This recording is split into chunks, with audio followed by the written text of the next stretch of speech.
Hello, my name is Brad Owens, and I will be talking about respiratory emergencies today. I hope you enjoy the presentation and learn something new about pediatric emergencies. Refer to your PALS provider book for all of your questions.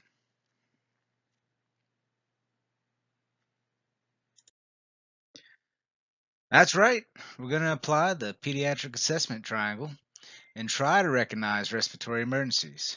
Remember your acronyms: TICKLES for appearance, WARF and BARF for work of breathing, and our patriotic peds for circulation to skin. The first thing we're going to learn to do is recognize respiratory distress. Respiratory distress is characterized by increased respiratory rate, effort, and work of breathing. Failure is all about perfusion and oxygenation. When the body fails to oxygenate the blood, no amount of perfusion is going to keep the patient alive. This is when we see signs of end organ failure, such as altered mental status. The earlier you detect distress or failure and start appropriate therapy, the better the chance for a good outcome. Abnormal mental status is a major indicator, but usually this requires lab tests, so you have to treat aggressively. Two or more sides of the pediatric assessment triangle affected indicates failure. Distinguishing between the two is something that truly comes with clinical experience. There are early signs and there are late signs. The key is to be aggressive, move efficiently, and apply your clinical experience, which will build with time.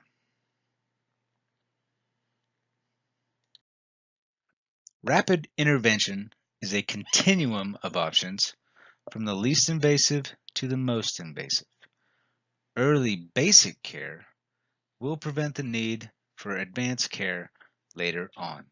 So remember, be aggressive. Can be characterized by upper airway obstruction, lower airway obstruction, lung tissue disease in the alveoli and capillaries, and disordered control of breathing. Each disease affects either oxygenation, ventilation, or both.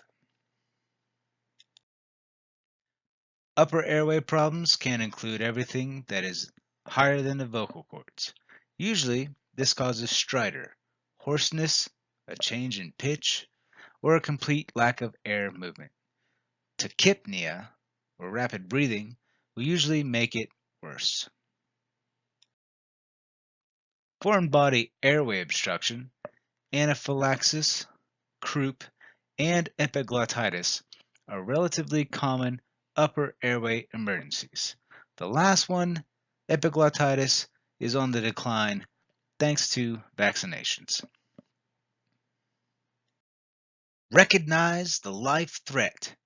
Open the airway, provide oxygen as needed for an SpO2 of 94 to 99%, assist ventilation, suction as necessary, and most importantly, allow the child to assume a position of comfort with minimal agitation.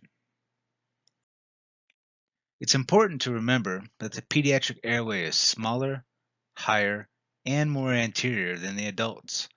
It's important to pad underneath the shoulders so that the airway is maintained in a neutral position.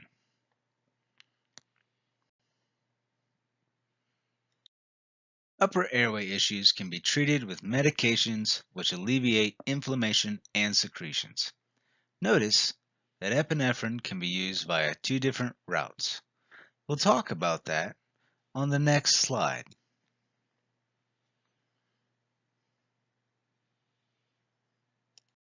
Racemic epi is simply epinephrine which is inhaled. There are a variety of ways to mix it, so you'll have to check with your local protocols. It's common to use 1 to 2 mLs of 1 to 1000 epi, just like we do for anaphylaxis with a nebulizer. Lower airway problems affect the structures below the vocal cords, including the alveoli, the bronchioles, the bronchi, and the trachea. Signs of lower airway problems usually occur during expiration. Beware the grunting child. Asthma, bronchiolitis, pneumonia, and RSV are common lower airway emergencies. Each of these can affect the airway lumen by decreasing its size through inflammation. This is what causes wheezing. That's right. It's basically the same.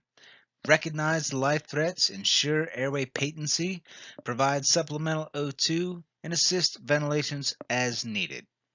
In this case, slower is better. Avoid hyperventilation. There are many options to consider based on your patient's presentation. You can affect the patient's condition by careful and appropriate application of these interventions. Some of these are simple and some are very complex. Be ready for all of them. So in review, perform your pediatric assessment triangle. Identify respiratory distress versus failure and intervene aggressively. Early appropriate intervention is the key to improving success and saving your patient's life.